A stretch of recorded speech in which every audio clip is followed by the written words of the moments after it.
Hello students, हम colloidal state पढ़ रहे हैं। आज के वीडियो में हम द्रव विरोधी और द्रव स्नेही कोलाइडों की तुलना करेंगे। लायोफोबिक कॉलोइड्स एंड लायोफिलिक कॉलोइड्स में बेसिक जो प्रॉपर्टीज़ में डिफरेंस है वो हम वन बाय वन डिस्कस करते हैं। सबसे पहले हम बात करते हैं सरफेस टेंशन की। लायोफोबिक कॉलोइड्स में जो सरफेस टेंशन होता है वो उनकी जो उनका डिस्पर्जन मीडियम होता है लगभग उसके ही समान होता है, जबकि लायोफिलिक कॉलोइड्स में डिस्पर्जन मीडियम की तुलना में सरफेस टेंशन कम होता है। विस्कोसिटी की अगर बात करें तो इनकी जो विस्कोसिटी है लायोफोबिक कॉलोइड्स की वो डिस्पर्जन मीडियम के ही समान होती है, जबकि लायोफिलिक कॉलोइड्स की डिस्पर्जन मीडियम की तुलना में कहीं अधिक होती है। विजिबिलिटी की बात करें कि लायोफोबिक कॉलोइड्स के पार्टिकल्स और लायोफिलिक कॉलोइड्स के पार्टिकल्स विजिबल है या नहीं, तो लायोफोबिक कॉलोइड्स के जो पार्टिकल्स हैं वो अल्ट्रा माइक्रोस्कोप द्वारा देखे जा सकते हैं, लेकिन लायोफिलिक कॉलोइड्स के नहीं देखे जा सकते। Migration in an electric field लगाने पर जो ये कॉलोइड्स हैं इनका माइग्रेशन किस ओर होता है, तो जो लायोफोबिक कॉलोइड्स हैं उनके पार्टिकल्स एनोड या कैथोड की ओर मूवमेंट करते हैं, जो ये इंगित करते हैं कि कॉलोइडल पार्टिकल नेगेटिवली चार्ज हैं या पॉजिटिवली चार्ज है। जबकि लायोफिलिक कॉलोइड्स में पार्टिकल एनोड या कैथोड की तरफ अभिगमन कर सकते हैं। ये भी संभव है कि वो मूवमेंट ना भी करें। हम इलेक्ट्रोलाइट्स अगर उसमें ऐड करते हैं इन कॉलोइड्स के अंदर तो क्या इफेक्ट आता है। अगर हम लायोफोबिक कॉलोइड्स में बिल्कुल थोड़ी सी मात्रा में भी अगर हम इलेक्ट्रोलाइट उसमें ऐड कर दें तो उनका अवक्षेपण दैट मीन्स प्रेसिपिटेशन हो जाता है, और इस प्रोसेस को बोलते हैं कोएगुलेशन या स्कंदन। जबकि जो लायोफिलिक कॉलोइड्स हैं उनमें थोड़ी मात्रा में इलेक्ट्रोलाइट्स डालने पर कोई इफेक्ट नहीं होता। इनमें प्रेसिपिटेशन के लिए अधिक मात्रा में इलेक्ट्रोलाइट्स डालने पड़ते हैं। और पार्टिकल साइज की बात करें तो इनके पार्टिकल कई मॉलिक्यूल से मिलने की वजह से बड़े होते हैं लायोफोबिक कॉलोइड्स के, जबकि इनके जो लायोफिलिक कॉलोइड्स हैं इनके पार्टिकल की साइज कॉलोइडल पार्टिकल के साइज की ही होती है। रिवर्सिबिलिटी की बात कर रहे हैं तो लायोफोबिक कॉलोइड्स इरिवर्सिबल होते हैं, जबकि लायोफिलिक कॉलोइड्स रिवर्सिबल होते हैं। स्टेबिलिटी, लायोफोबिक अनस्टेबल होते हैं जबकि लायोफिलिक स्टेबल होते हैं। अनस्टेबल का मतलब है जब लायोफोबिक कॉलोइड्स का वेपोराइजेशन करवाते हैं तो जो रेजिड्यू बचता है, अवशेष बचता है, उसे इजीली कोई भी मेथड यूज करके वापस कोलाइडल स्टेट में नहीं बदला जा सकता। जबकि जो लायोफिलिक कॉलोइड्स है वो स्टेबल होते हैं। ऐसे कॉलोइड्स का जब डिस्पर्जन जो मीडियम है जैसे कि वाटर लिया है तो उसका अगर वेपोराइजेशन करवा दें तो उसके बाद जो बचा हुआ मटेरियल है, जो रेजिड्यू है, उसको पुनः डिस्पर्जन मीडियम मिलाने पर वो कोलाइडल स्टेट में वापस आ जाता है। सॉल्वेशन की बात करें तो लायोफोबिक कॉलोइड्स के पार्टिकल सॉल्युबल नहीं होते जबकि लायोफिलिक के होते हैं। मेथड ऑफ प्रिपरेशन की बात करें तो लायोफोबिक कॉलोइड्स को डिस्पर्जन मीडियम जिसे कि हम सॉल्वेंट भी कहते हैं में डिजॉल्व करके सीधे मिलाने से ये नहीं बनते। इनको बनाने के लिए स्पेशल मेथड्स का यूज किया जाता है जो कि कुछ टफ भी होते हैं और उनमें ज़्यादा समय भी लगता है। जबकि जो लायोफिलिक कॉलोइड्स हैं उनको सीधे ही डिस्पर्जन मीडियम में मिलाकर बनाया जा सकता है, जैसे कि स्टार्च, जिलेटिन, ये सब किसके एग्जाम्पल है, लायोफिलिक कॉलोइड्स के। अब हम बात करते हैं मेथड ऑफ प्रिपरेशन की। कोलाइडल सॉल्यूशन की जो प्रिपरेशन है वो बेसिकली जो लायोफोबिक कॉलोइड्स है जिन्हें कि सॉल भी कहा जाता है, यानी कि लिक्विड में सॉलिड का सॉल, तो बेसिकली जो मेथड्स हैं वो लायोफोबिक कॉलर्स के प्रिपरेशन का मेथड ही हम डिस्कस करेंगे, क्योंकि जो लायोफिलिक कॉलर्स हैं जिन्हें कि द्रव स्नेही सॉल्ट कहा जाता है, उनको इजीली किसी भी सूटेबल सॉल्वेंट में मिलाकर और गर्म करके आसानी से बनाया जा सकता है। जैसे कि जिलेटिन, स्टार्च, गोंद आदि को किसी भी सॉल्वेंट में मिलाकर, जिनमें ये डिजॉल्व हो जाते हैं इजीली, मिलाने के बाद इनको आसानी से तैयार किया जा सकता है। ऐसा करने से इनके सॉल तैयार हो जाते हैं और ये स्टेबल होते हैं बनने वाले सॉल, और रिवर्सिबल होते हैं। इन्हें इंट्रिंसिक कॉलॉइड भी कहा जाता है।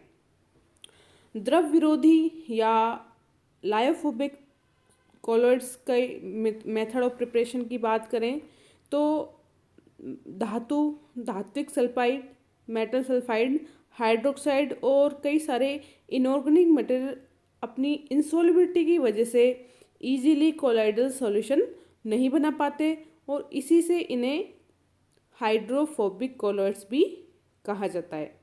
इनका एक बार प्रेसिपिटेशन हो जाने पर ये वापस कोलाइडल स्टेट में चेंज नहीं किया जा सकते, इसलिए इनको इरिवर्सिबल कॉलॉइड्स भी कहा जाता है, और ये कंपैरेटिवली लेस स्टेबल होते हैं। ऐसे कॉलॉइड्स को तैयार करने के लिए या तो जो मटेरियल है उसके बड़े पार्टिकल्स को लिया जाता है, या उन्हें तोड़कर जो पार्टिकल्स हैं उनको कोलाइडल साइज के पार्टिकल्स में बदल दिया जाता है। तो इस मेथड को तो बोलते हैं डिस्पर्जन मेथड, परिक्षेपण विधि। या फिर दूसरा मेथड है कि जो मोलिकुलर साइज के जो पार्टिकल्स हैं उनका एग्रीगेशन करके, दैट मीन्स संयोजन करके, उन्हें कोलाइडल साइज के लार्ज पार्टिकल्स में चेंज कर दिया जाता है, जिसे बोलते हैं कंडेंसेशन मेथड या संघनित विधियाँ। तो इस प्रकार से जो लायोफोबिक कॉलॉइड्स हैं उनको बनाने की विधियों को दो पार्ट्स में डिवाइड किया गया है, डिस्पर्जन मेथड और कंडेंसेशन मेथड। डिस्पर्जन मेथड जो कि परिक्षेपण विधि भी कहलाती है, इसको अगेन 3 पार्ट्स में डिवाइड किया गया है, mechanical dispersion, electro dispersion and peptization, जिसे कि हिंदी में हम यांत्रिक परिक्षेपण, विद्युत परिक्षेपण और पेप्टीकरण कहते हैं। कंडेंसेशन मेथड की हम बात करें तो फर्स्ट है अत्यंत शीतलन से, बाय एक्सेसिव कूलिंग से। सेकंड है विलायक परिवर्तन करके विलेय की विलेयता को कम करके, सॉल्वेंट को चेंज करके उस सॉल्यूट की सॉल्युबिलिटी को कम कर दिया जाता है, by lowering of solubility by exchange of solvent. Third है एलिमेंट की जो वेपर है उसको लिक्विड में प्रवाहित करके, पास आउट करके। और लास्ट है केमिकल रिएक्शंस के द्वारा, जिसमें फर्स्ट है उभय अपघटन द्वारा, डबल डिकम्पोजिशन जिसे कहा जाता है। सेकंड है ऑक्सीडेशन द्वारा। थर्ड है रिडक्शन, दैट मीन्स अपचयन द्वारा। और लास्ट है जल अपघटन, दैट मीन्स हाइड्रोलाइसिस द्वारा। अब हम कोलाइडल सॉल्यूशन बनाने की मेथड की बात करते हैं। तो सबसे पहले हम बात करेंगे डिस्पर्जन मेथड, दैट मीन्स परिक्षेपण विधि, जिसमें कि मैटर के जो लार्ज साइज पार्टिकल्स हैं उनको ब्रेक करके कोलाइडल साइज के पार्टिकल्स में कन्वर्ट किया जाता है। तो इसकी भी 3 विधियाँ हैं, मैकेनिकल मेथड, इलेक्ट्रिकल डिस्पर्जन या ब्रेडिक आर्क मेथड और पेप्टाइजेशन। तो हम सबसे पहले बात करेंगे मैकेनिकल मेथड, यांत्रिक परिक्षेपण। इसमें क्या किया जाता है कि जिस भी मटेरियल का हमें कोलाइडल सॉल्यूशन बनाना होता है उसको बारीक पीस लिया जाता है, फिर उसके बाद में उसको डिस्पर्जन मीडियम में डिज़ोल्व करके उसका सस्पेंशन बना लेते हैं। फिर उस सस्पेंशन को आपको यहाँ पर एक डायग्राम दिया गया है। इस डायग्राम में आपको कोलाइडल चक्की, जिसे हम कोलाइडल मील भी कह सकते हैं या डिस्क मील भी इसे कहा जाता है, इसमें आपको नीचे ये 2 डिस्क, मेटल की डिस्क दी गई है।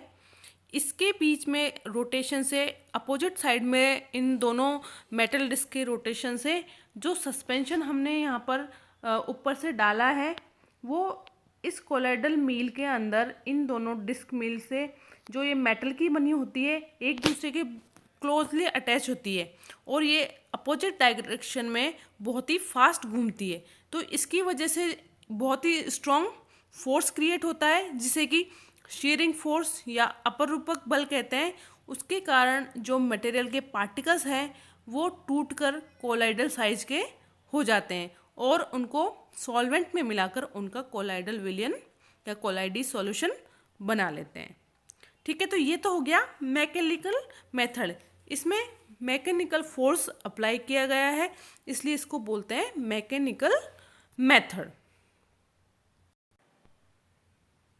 सेकंड मेथड है इलेक्ट्रिकल डिस्पर्जन, विद्युत परिक्षेपण या ब्रैडिक आर्क मेथड।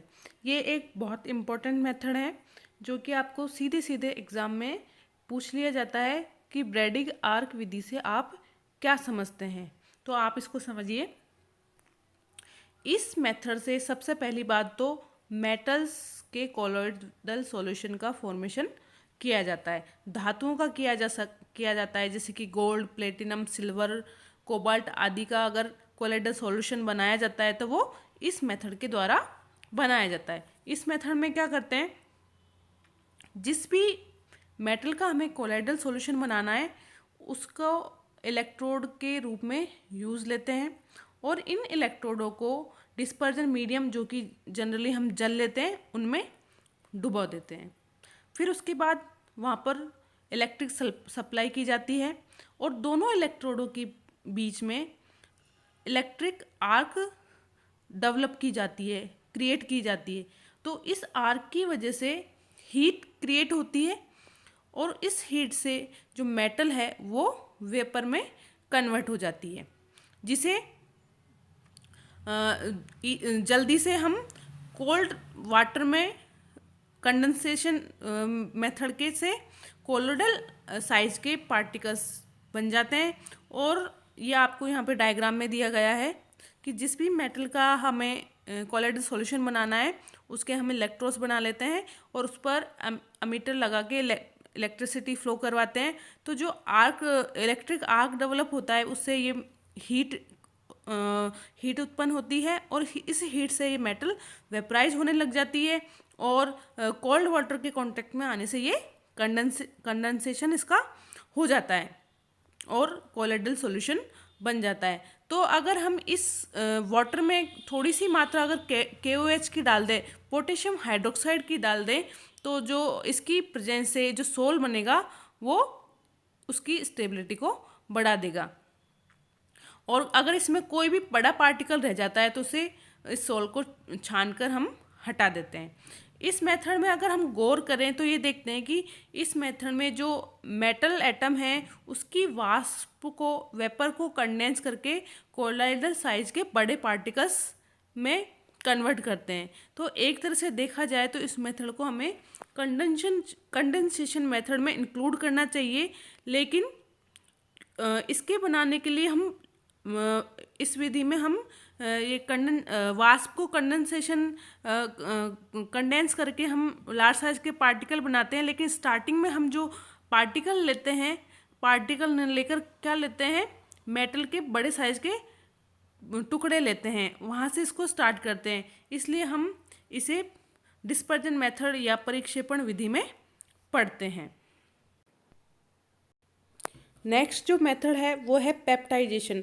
पेप्टाइजेशन कोएगुलेशन के जस्ट अपोजिट प्रोसेस है। इसमें क्या होता है कि जो लार्ज साइज के पार्टिकल्स हैं कोलाइडल सॉल्यूशन के, जो कि शुरू में खुद ही कोलाइडल स्टेट में होते हैं, उनको लार्ज साइज के पार्टिकल्स को मीडियम में डिस्पर्स करके हम कोलाइडल सॉल्यूशन बनाते हैं। या इसको एक हम एग्जांपल से समझ सकते हैं कि जो फेरिक हाइड्रोक्साइड होता है उसके फ्रेशली जो ताज़ा अवक्षेप होता है, फ्रेशली प्रेसिपिटेट जो मटेरियल होता है, अवक्षेप होता है, उसको जब फेरिक क्लोराइड की थोड़ी सी मात्रा के साथ हिलाया जाता है तो फेरिक हाइड्रोक्साइड लाल भूरे रंग के कोलाइडल सॉल्यूशन में कन्वर्ट हो जाता है।